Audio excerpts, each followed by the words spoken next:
Hello, bonjour à tous et à toutes. J'espère que vous allez bien. Alors, à travers cette vidéo, j'aimerais sensibiliser les futurs étudiants et étudiantes, à ceux qui veulent venir étudier en Europe, à ceux qui veulent aller poursuivre leurs études supérieures en Occident. Cette vidéo s'adresse à vous. Alors, avant de continuer, j'aimerais tout d'abord dire mes félicitations. J'aimerais dire bravo aux étudiants étrangers qui sont en train d'étudier en Suisse en ce moment, qui sont au Canada, aux États-Unis, partout ailleurs dans le monde. Bravo à vous et mes félicitations. Parce que je sais que ce n'est pas facile de nos jours de mener à bien, de mener jusqu'au bout ces études supérieures. Alors, cette vidéo s'adresse aussi aux futurs étudiants. J'aimerais ici sensibiliser les futures étudiantes et étudiants aux défis qui les attendent quand ils visent les études en Occident. Vous savez que lorsque vous quittez votre pays d'origine, vous quittez vos parents, vos amis, vos anciens camarades de lycée ou d'université, vos habitudes alimentaires, vos coutumes.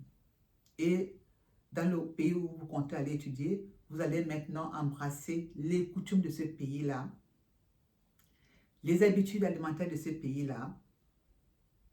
Vous allez devoir vous créer un nouveau cercle d'amis et parfois ce n'est pas toujours évident parce que dépendamment des pays où vous allez étudier, les habitudes ne sont pas les mêmes. Dans certaines sociétés, approcher les personnes est facile, dans d'autres, non. Alors, il va falloir s'habituer à un nouveau contact humain. Et je sais que ce n'est pas toujours facile. En Suisse, par exemple, le premier contact avec un habitant ici, ce n'est pas toujours facile. Il faut prendre le temps de le faire. C'est pour ça que je conseille généralement aux étudiants qui arrivent ici de ne pas hésiter d'aller vers leurs semblables. Je sais que certains disent, par exemple, de ne pas fréquenter les milieux africains lorsque vous arrivez ici et que vous êtes africain. Moi, j'ai dit qu'il ne faut pas complètement éviter aussi les gens.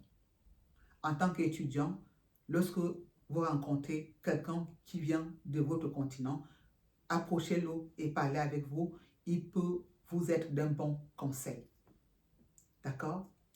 Alors, il y a aussi le fait que les études coûtent extrêmement cher. Il va falloir travailler. Et trouver le travail n'est pas toujours chose évidente. Parce que rares sont les employeurs qui acceptent d'engager les étudiants à 15 heures de travail par semaine. Ils sont rares, mais c'est possible, tout est possible. Donc, il faut prendre son mal en patience pour trouver un travail aussi. Il va falloir s'habituer à la manière de fonctionner. Il va falloir s'habituer à la manière d'évaluer les travaux. Par exemple, ici, pour les étudiants qui viennent étudier dans les universités suisses, la manière dont vos travaux seront évalués par vos enseignants, ce n'est pas du tout la même façon que les travaux sont évalués dans un autre pays ou dans votre pays d'origine. Et puis, les études sont beaucoup plus strictes. Le travail est beaucoup plus rigoureux, pardon. Donc, en fait, tout est beaucoup plus sérieux, surtout en Suisse. Il faut vraiment être carré. Il faut travailler d'arrache-pied pour réussir ses études en Suisse. Donc, vous devez vous préparer en fonction. Sans compter que les études sont beaucoup plus accessibles. En Suisse, par exemple, les universités sont subventionnées par l'État. C'est vrai que d'une université à l'autre, les frais de scolarité peuvent être abordables ou pas.